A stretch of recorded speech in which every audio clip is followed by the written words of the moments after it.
क्वालिटीको बिजुली दिन सक्ने गरी पूर्वाधार बनाउनु पर्यो पहिलो कुरा। र खपत हुने थुप्रै ठाउँहरू छन् नेपालमा र ती खपत हुनलाई एउटा सब्सिडी सहित उनीहरूलाई चाहिँ खपत गर्नको लागि प्रेरणा गर्नु पर्यो हामीले पहिलो कुरा त। र अर्को कुरा जस्तो नेपालमा थुप्रै ठाउँमा खपत हुनसक्छ। अनि अब जस्तो अघि तपाईँले भने जस्तै कृषि नै छन्, उद्योगै छन्, हामीले नेपाली जनताहरूले खपत गर्छन् होइन। त्यसले गर्दाखेरि उहाँहरूलाई सरकारले साँच्चै नै म बिजुली दिन सक्छु भन्ने एउटा ग्यारेन्टी दिनु पर्यो। तर जेसुकै गरे तापनि आजको दिनमा झन्डै 300 किलोवाट जति के अरे खपत छ, 1500 पुर्याउने भनेर भनेको छ प्रति व्यक्ति।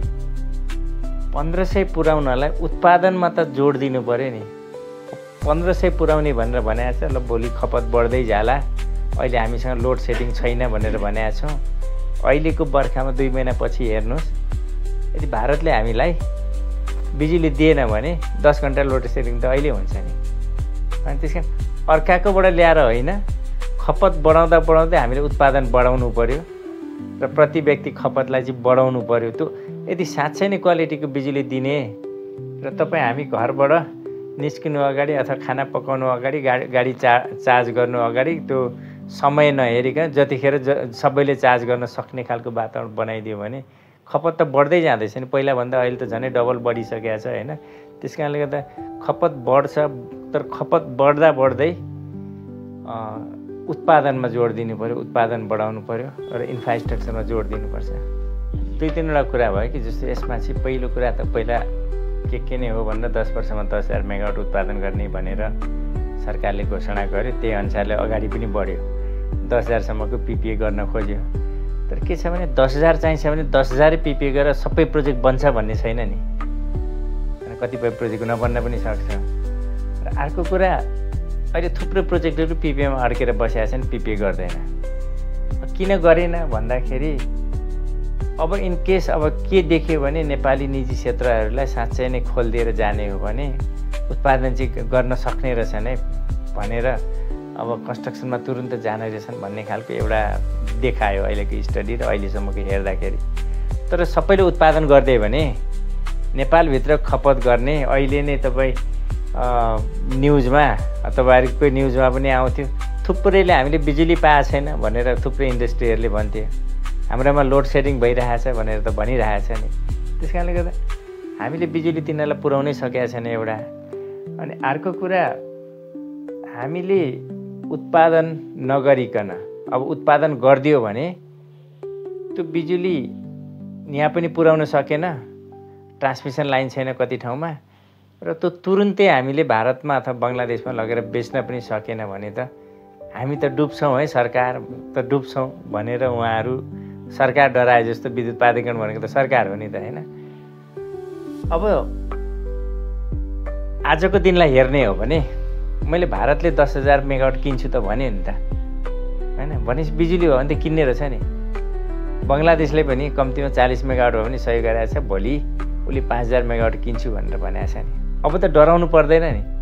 नेपालभित्र कति खपत गर्ने हो त होइन। अब जस्तो 10 वर्षमा हाम्रो एउटा प्लान त होला नि त।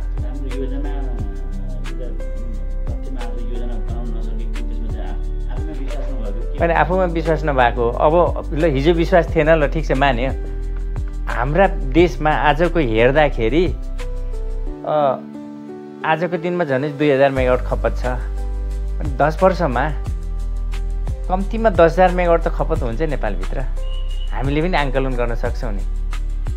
ल 5,000 मेगावाट खपत भएछ भनेपछि भारत र बङ्गलादेशले 15,000 मेगावाट त किनिदिन्छु भने नि, भनेपछि 20,000 मेगावाट त केही नगए पनि जाने भयो। र हामीले निजी क्षेत्रलाई दिने भने हामी अरू पनि बेचिदिन्छौँ भनेर भनिरहेछौँ भनेपछि अब किन डराउने? अब त उत्पादन गर्नु पऱ्यो नि। जस्तो अब केही वर्षपछि खै बिजुली र हामीले भारतमा बेच्नलाई अहिलेको बिजुली त 2 महिना मात्रै, 3 महिना 4 महिना मात्रै बेच्न सकिन्छ नि। अरू बेला त हामीलाई पुग्दैन, उनीहरूसँग किनेर ल्याउने हो नि। त्यसले गर्दा उत्पादन गर्नलाई जोड दिनुपर्छ। केमा डराउनु हुँदैन भने कुनै बेला 6 महिना बिजुली नजान सक्छ। त्यो लेभलको रिस्क त लिनुपर्छ राज्यले। तर भारतलाई कुनै न कुनै हिसाबले बिजुली त चाहिरहेकै छ नि, आज पनि चाहिरहेको छ नि, किनकि कोलको बिजुली चलाइरहेको छ, के अरे डिजेलबाट चलाएको बिजुली चलाइरहेको छ। त्यसले गर्दाखेरि सरकारले एउटा लङ टर्म सोचका साथ म यो गर्छु भनेर अगाडि बढ्नुपर्छ र हामीले साँच्चै नै उत्पादन गर्न सक्यौँ भने देशभित्र खपत हुन्छ र खपत बढी भएका बिजुली चाहिँ छिमेकी देशहरूले किन्छ नै भन्ने खालको एउटा अहिले चाहिँ त्यो विश्वास बढ्दै गएको छ। किनभने यो वर्षै हामीले दिन सकेका बिजुली जति त सबै किन्यो नि, हामीले दिनै सकेनौँ। फेरि के भन्छ भने बिजुली हामी आजको दिनमा भारतलाई म 10,000 मेगावाट सधैँ 12 महिना दिन्छु भन्न पनि सक्दैनौँ नि। हामी त 3 महिना 4 महिना मात्रै दिने हो नि, 10 वर्षपछि पनि हेर्नुहोस् 3-4 महिना मात्रै दिने हो हामीले। 10 महिना हामीले 12 महिना अरू हिउँदमा त हामीले बिजुली दिनै सक्दैनौँ।